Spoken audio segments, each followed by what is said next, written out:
ओम शांति। आज 19/11/2021 की साकार मुरली।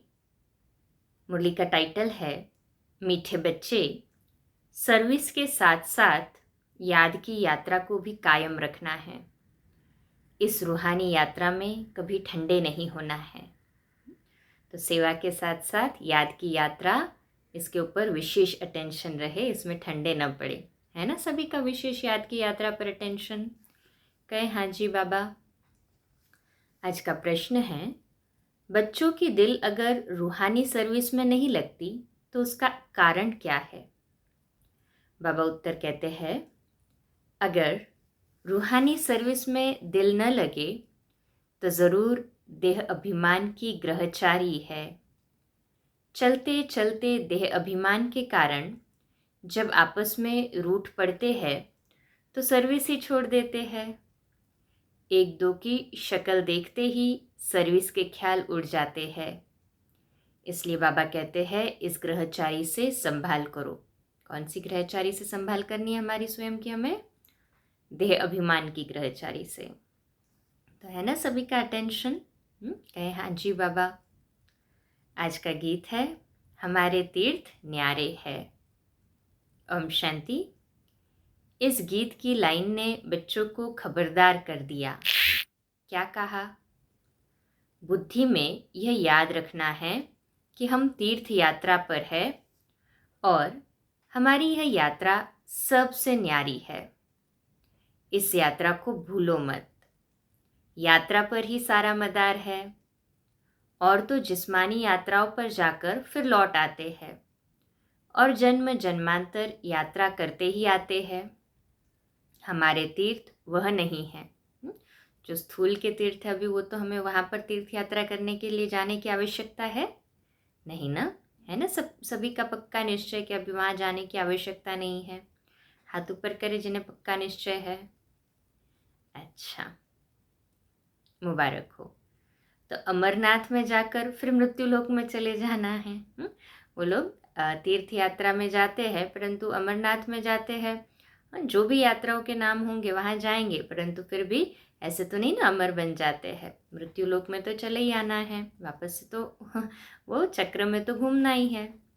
तुम्हारी यह यात्रा नहीं है, हमारी वो स्थूल यात्राएं नहीं हैं, और सब मनुष्यों की वह यात्राएं हैं।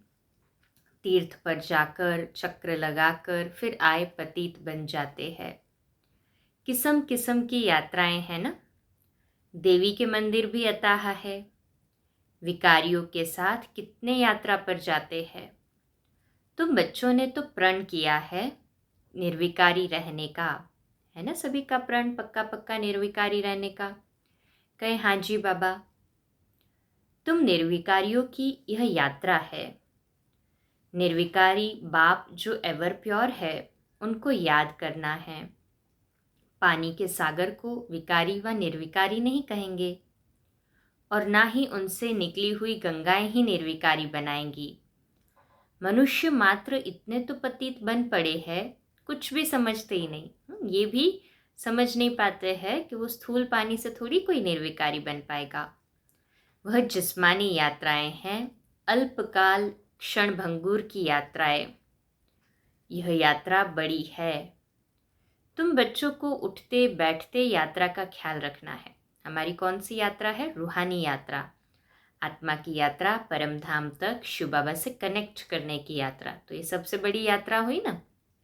सोचे कितना लंबा डिस्टेंस हम ट्रैवल करते हैं, परंतु कितने कम समय में। तो यात्रा पर जाते हैं तो धंधा दूरी गृहस्थ व्यवहार आदि सब भूलना होता है। अमरनाथ की जय, बस ऐसे कहते कहते जाते हैं ना। मास 2 मास तीर्थ यात्रा कर फिर आकर गंध में पड़ते हैं, वापस विकारों में पड़ जाते हैं ना। फिर जाते हैं गंगा स्नान करने। उनको यह पता ही नहीं है कि हम रोज पतित होते हैं। गंगा जमुना पर रहने वाले भी रोज पतित होते हैं, रोज गंगा पर जाकर स्नान करते हैं। एक तो नियम होता है, दूसरे फिर बड़े दिनों पर जाते हैं तो समझते हैं कि गंगा पतित पावनी है। ऐसे तो नहीं खास उस एक दिन पर गंगा पावन बनाने वाली बनती है, फिर नहीं रहती। जिस दिन मेला लगता है उस दिन वह पतित पावनी बन जाती है। नहीं, वह तो है ही नहीं, है ना, वो पतित पावनी तो है नहीं ना कि जिस दिन मेला लगेगा उस दिन गंगा पतित पावनी बन जाएगी। ऐसा तो कोई रूल चेंज नहीं होता है ना। रोज भी जाते हैं स्नान करने, कई वहाँ जो लोकल रहते वो तो रोज भी जाते हैं। मेले पर भी खास दिन जाते हैं। अर्थ नहीं है कुछ इसका। गंगा जमुना चीज़ तो वही है, उसमें मुर्दे भी डाल देते हैं।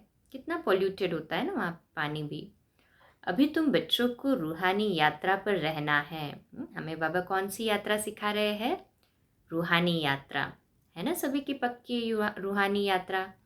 कहें हाँ जी बाबा। बस अब हम जाते हैं घर। इसमें गंगा स्नान करने व शास्त्र पढ़ने की कोई बात ही नहीं। बाप आते भी एक ही बार है। सारी दुनिया भी पतित से पावन एक ही बार बनती है। यह भी जानते हैं सतयुग है नई दुनिया, कलयुग है पुरानी दुनिया।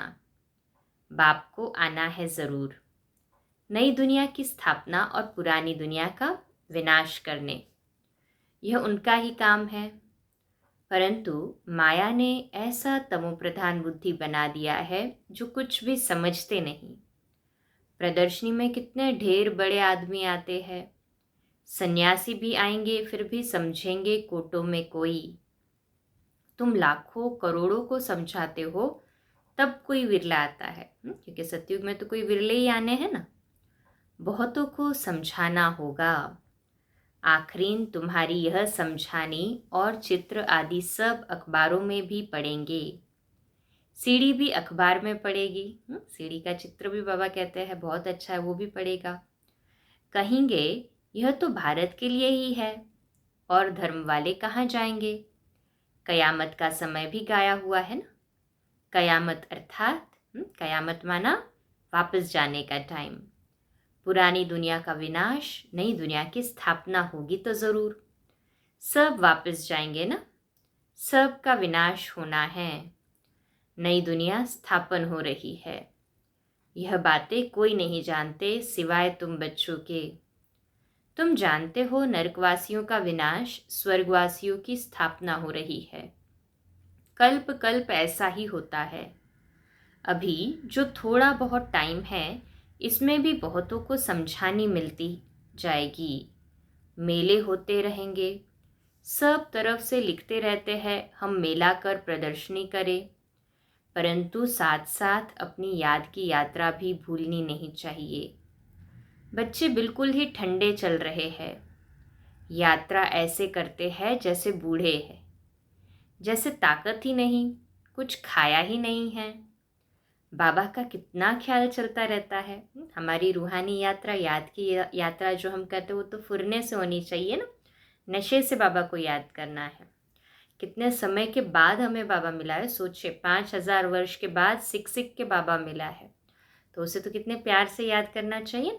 करते हैं ना उससे सभी प्यार से याद। कहे हाँ जी बाबा। तो बाबा को भी कितना ख्याल चलता है। बाबा कहते हैं ख्यालात करते करते नींद ही फिट जाती है। ब्रह्मा बाबा भी जब साकार में थे, सोचे सारा दिन शिव बाबा की पधरामनी होती थी, उनको रात का पुरुषार्थ का समय मिलता था, उसमें भी ब्रह्मा बाबा को फिक्र चलती थी कि बच्चों को कैसे आगे बढ़ाए, कैसे नई सेवा की युक्तियाँ रचे। विचार सागर मंथन तो सबको करना चाहिए ना। बच्चे जानते हैं हमको बेहद का बाप पढ़ाते हैं, है ना। सभी को ये पक्का पक्का निश्चय कि हमें बेहद का बाप परमात्मा पढ़ाते हैं। हाथ ऊपर करे जो कंप्लीटली निश्चय बुद्धि है, 100% निश्चय है। तो बच्चों को कितना अपार खुशी होनी चाहिए इस पढ़ाई से। हम निश्चय के इस पढ़ाई में जितना निश्चय होगा ना उतना ही हम इसको धारण कर सकेंगे, ये तो पक्का है ना सभी को। तो इस पढ़ाई से ही हम विश्व के मालिक बनते हैं। कोई कोई की तो चलन ऐसी है जैसे केकड़े है, केकड़े को बाप देवता बनाते हैं। सोचो केकड़े क्या करते हैं, एक दूसरे को नीचे गिराते हैं ना। बाबा कहते हैं ऐसे केकड़ों को भी बाबा देवता बनाते हैं।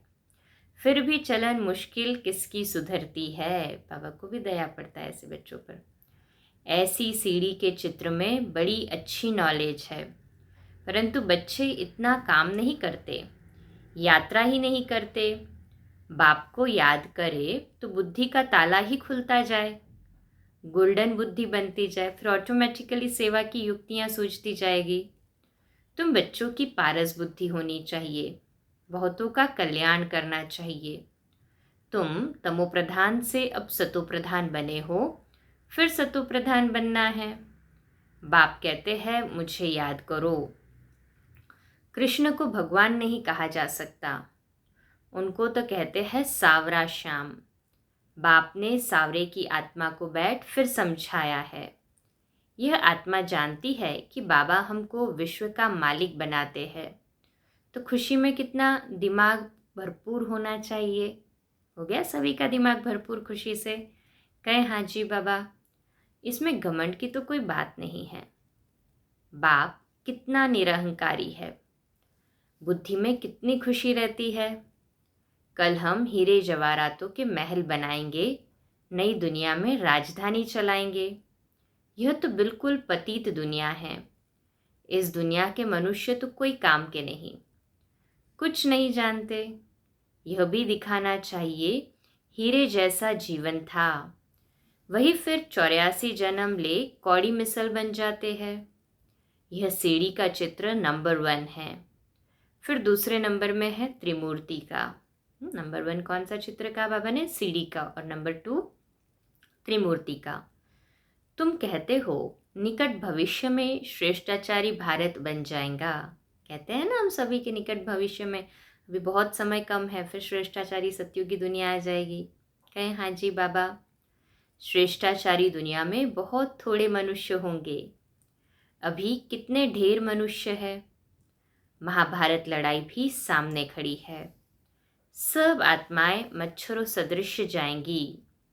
आग भड़क रही है, जितना कोशिश करते हैं सुधारने की उतना ही बिगड़ते जाते हैं।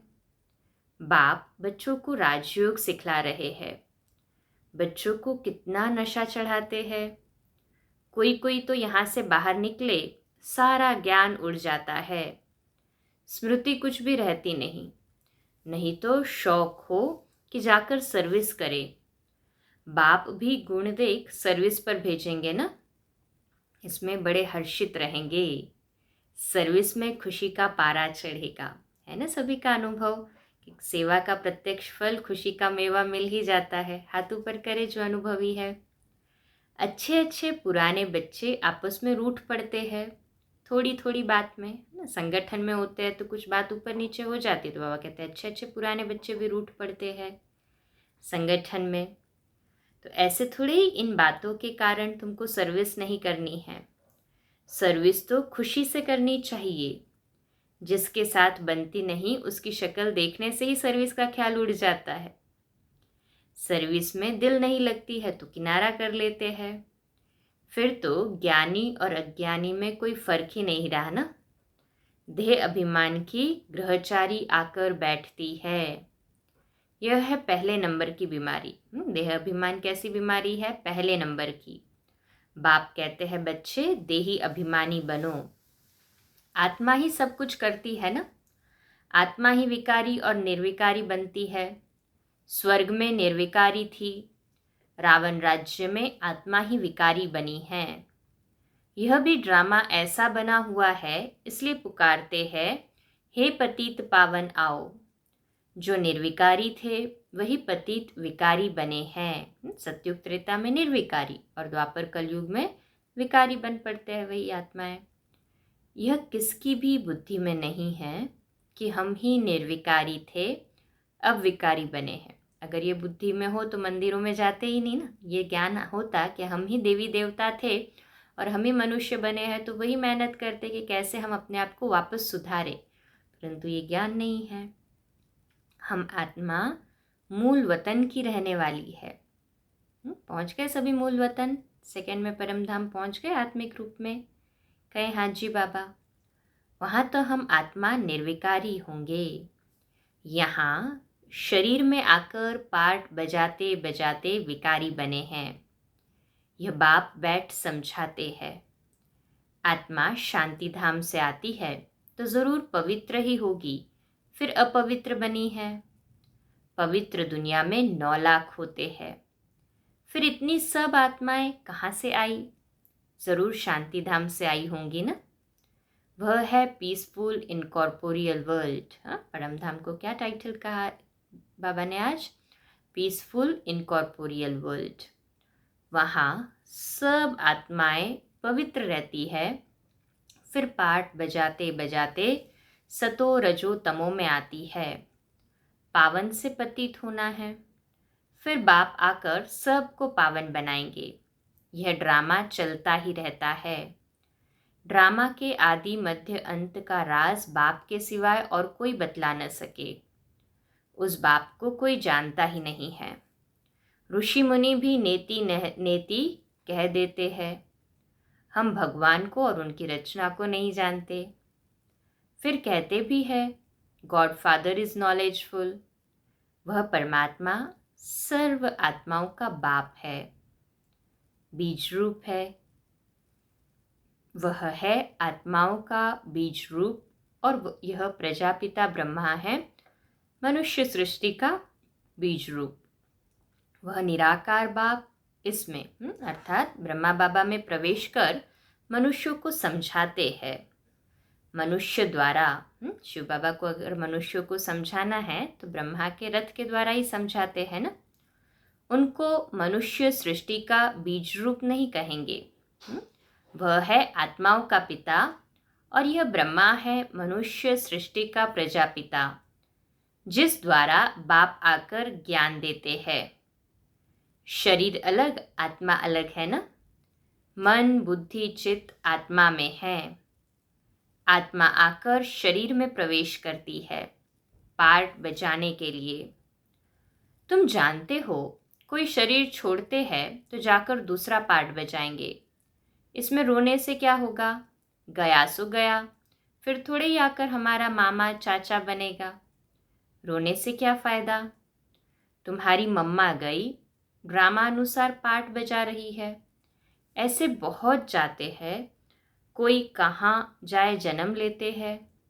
यह समझ में आता है जैसा जैसा आज्ञाकारी बच्चा होगा उतना ज़रूर अच्छे घर में जन्म लिया होगा।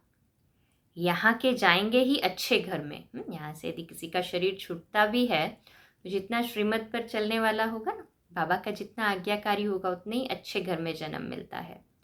तो नंबरवार तो होते ही है ना। जैसा जो कर्म करता है ऐसे घर में जाते हैं। पिछाड़ी में तुम जाकर राजाई घर में जन्म लेते हो। कौन राजाओं के पास जाएंगे? वह खुद समझ सकते हैं ना। समझ सकते हैं ना हम अपने पुरुषार्थ के द्वारा। हाथ ऊपर करे जो समझ सकते हैं अपने पुरुषार्थ को। बाबा ने तो खुली किताब के समान हमारे सामने ज्ञान रख दिया है, हमें सिर्फ धारण करते जाना है ना। कौन राजाओं के पास जाएंगे वो खुद समझ सकते हैं ना। फिर भी दैवी संस्कार तो ले जाते हैं ना। इसमें बड़ी विशाल बुद्धि से विचार सागर मंथन करना होता है। बाप ज्ञान का सागर है तो बच्चों को भी ज्ञान का सागर बनना है। नंबरवार तो होते ही है ना। समझा जाता है आगे चल उन्नति होती जाएगी। हो सकता है जो आज काम नहीं कर सकते हैं वह कल बहुतों से तीखे चले जाए, ग्रहचारी उतर जाए। कोई पर राहु की ग्रहचारी बैठती है तो गटर में गिर पड़ते हैं। कितना कड़ा शब्द यूज किया बाबा ने। हड गुड़ ही टूट जाते हैं। बेहद के बाप से प्रतिज्ञा कर फिर गिरते हैं तो धर्मराज द्वारा सजाएं भी बहुत मिलती है। तुम बेहद का बाप बेहद का धर्म। तो बाबा हमें क्या अभी क्लियर कर रहे हैं कि अभी तो हमें ज्ञान मिल गया। शिव बाबा बेहद का बाप जो है वो बेहद का धर्मराज भी है, फिर बेहद की सज़ा भी मिलती है। कोई बात में आनाकानी करेंगे या उल्टा काम करेंगे तो सज़ा ज़रूर खाएंगे। समझते नहीं कि हम भगवान की अवज्ञा करते हैं। इतनी सब बातें बाप समझाते रहते हैं। श्रीमत पर चलो, सर्विस में मददगार बनो, योग की यात्रा पर रहो। बाबा कहते हैं सर्विस पर जितना चलेंगे, योग की यात्रा में रहेंगे, हाँ, तो बाबा के उतने ही मददगार बनते जाएंगे। चित्रों पर समझाने की प्रैक्टिस करेंगे तो आदत पड़ जाएगी। जितना हम चित्रों पर समझाते जाएंगे ना, तो आदत पड़ती जाएगी, नहीं तो ऊंच पद कैसे मिलेगा। अज्ञान काल में कोई का बच्चा बड़ा सपूत होता है, कोई तो फिर बड़े कपूत भी होते हैं। यहाँ भी कोई कोई तो झट बाबा का काम कर दिखाते हैं। तो बच्चों को सर्विस बेहद की करनी है ना, सभी बेहद के सेवाधारी। कहे हाजी बाबा, बेहद की आत्माओं का कल्याण करना है, पैगाम देना है। मन मना भव, मन मना भव अर्थात अपना मन केवल एक शिव बाप में लगाएं। बाप को याद करने से तुम्हारी बुद्धि तमोप्रधान से सतोप्रधान बन जाएगी। अभी है कलयुगी तमोप्रधान दुनिया की एंड, कलयुगी तमोप्रधान दुनिया भी बस खत्म हुई की हुई। अब सतोप्रधान बनना है। बन रहे हैं ना सभी सतोप्रधान? कहे हाँ जी बाबा। आत्माओं की भी वहाँ नंबरवार दुनिया है ना, जो फिर नंबरवार आकर पार्ट बजाते हैं, आएंगे भी नंबरवार ड्रामा अनुसार। अभी सब आत्माएं रावण राज्य में दुखी है, सो भी समझते थोड़ी है। अगर किसको कह दो तुम पतित हो तो बिगड़ पड़ेंगे। बाप समझाते हैं यह है ही विशियस वर्ल्ड। बाप कहते हैं तुम अपना राज्य भाग्य ले लेंगे, बाकी सब विनाश हो वापस चले जाने वाले हैं। यह तो गाया हुआ है, महाभारत लड़ाई लगनी है, जिससे सब धर्म खलास हो, बाकी एक धर्म रहेगा। यह लड़ाई के बाद स्वर्ग के द्वार खुलते हैं। कितनी अच्छी रीति बच्चों को समझाते हैं। आगे चल तुम्हारी बातें सुनते रहेंगे और आते जाएंगे। सूर्यवंशी चंद्रवंशी जो पतित बन गए, वही आकर नंबरवार अपना वर्षा लेंगे। प्रजा तो ढेर बनेगी ना। अच्छा, मीठे मीठे सिकिलते बच्चों प्रति माता पिता बाप दादा का याद प्यार और गुड मॉर्निंग। रूहानी बाप की रूहानी बच्चों को नमस्ते। हम रूहानी बच्चों की रूहानी माता पिता बाप दादा को याद प्यार, गुड मॉर्निंग और नमस्ते। वाह बाबा वाह, शुक्रिया बाबा शुक्रिया। धारणा के लिए मुख्य सार है, पहली पॉइंट, भगवान की आज्ञाओं की अवज्ञा कभी नहीं करनी है। बेहद सेवा में सपूत बच्चा बन मददगार बनना है। दूसरी पॉइंट है, ज्ञान धन की गुप्त खुशी से बुद्धि को भरपूर रखना है, आपस में कभी भी रूठना नहीं है। आज का मीठा मीठा वरदान है, सर्व शक्तियों की संपत्ति से संपन्न बन, दाता बनने वाले विधाता वरदाता भव। इसका विश्लेषण है, जो बच्चे सर्व शक्तियों के संपत्तिवान हैं, वही संपन्न और संपूर्ण स्थिति के समीपता का अनुभव करते हैं। उनमें कोई भी भक्तपन के व भिखारीपन के संस्कार इमर्ज नहीं होते हैं। बाप की मदद चाहिए, आशीर्वाद चाहिए, सहयोग चाहिए, शक्ति चाहिए, यह चाहिए। ये शब्द दाता विदाता वरदाता के बच्चों को आगे शोभता ही नहीं है। बाप दाता विधाता वरदाता के बच्चों के आगे ये शब्द शोभेगा कि मुझे ये चाहिए, आशीर्वाद चाहिए, सहयोग चाहिए, मदद चाहिए, शक्ति चाहिए। चाहिए चाहिए का या मांगने का शब्द हमें शोभेगा ही नहीं। तो हम ये रॉयल रूप में भी कुछ मांगते तो नहीं है ना, सभी ऐसे ही पक्के बच्चे हैं ना, बाबा के हाथ ऊपर करें। अच्छा, वे तो विश्व की हर आत्मा को कुछ न कुछ दान व वरदान देने वाले होते, तो वो कैसे मांग सकते हैं। आज का स्लोगन है, हर आत्मा को कोई न कोई प्राप्ति कराने वाले वचन ही सत्वचन है। तो हमारा हर एक वचन पर इतना अटेंशन हो कि हमारे एक एक बोल से हर एक आत्मा को कोई न कोई प्राप्ति मिले, वरदानी वचन बने हमारे ऐसे। करेंगे ना सभी अभी ऐसे ही, कोई भी व्यर्थ शब्द हमारे मुख से न निकले। रखेंगे अटेंशन, जो अटेंशन रखेंगे हाथ ऊपर करें। अच्छा अच्छा, मुबारक हो। अच्छा, ओम शांति। 1 सेकंड में डिटैच हो जाए, पहुंच जाए परम धाम में, शिव बाबा के पास। बाबा से सर्व शक्तियाँ ले लें और सर्व शक्तियों से संपन्न होकर मैं आत्मा परम धाम से पुनः नीचे आ जाती हूँ इस साकारी दुनिया में पाठ बजाने के लिए। हमारी 19 तारीख की मुरली का स्वमान लिखने के लिए और याद रखने के लिए, स्वमान को प्रैक्टिकल में लाने के लिए, मैं विधाता वरदाता हूँ। कैसी हूँ मैं आत्मा विधाता वरदाता हूँ, या यूँ कहो मैं विधाता वरदाता आत्मा हूँ। इसी का अभ्यास करेंगे। अच्छा, कम बोलो, धीरे बोलो, मीठा बोलो, सत्य बोलो, सोच समझ कर बोलो, निमित्त भाव, निर्माण भाव, निर्मल वाणी। ओम शांति। कल सुबह अमृत वेला शक्तिशाली योग के लिए मिलेंगे लाइव 4 बजे, और रात्रि क्लास मुरली क्लास है ना, नेक्स्ट डे की मुरली अर्थात की कल हम 19 तारीख को रात्रि में 20 तारीख की मुरली का अभ्यास करेंगे। आज की मुरली से हमें कुछ मुख्य बातों को अपने अंदर ज़रूर धारण करना है। वैसे तो पूरी मुरली ही धारण करने के लिए है, परंतु हमारे हर एक बोल वरदानी बोल हो, दूसरों को शक्ति प्रदान करे। हमें मांगना नहीं है किसी से, क्योंकि हम दाता विधाता के बच्चे हैं, तो दूसरों को देना है। और ज्ञान धन हमें इतनी गुप्त खुशी देता है, इसलिए मुरली बार बार सुननी है। और मुख्य विशेष बात कि भगवान की आज्ञा पर चलते हुए कभी भी सूक्ष्म में भी हमारे से कोई अवज्ञा नहीं हो जाए। बेहद की सेवा में हम सपूत बच्चे बनकर, बाबा के आज्ञाकारी वफादार बच्चे बनकर श्रीमत पर चलते रहे। अच्छा, ओम शांति।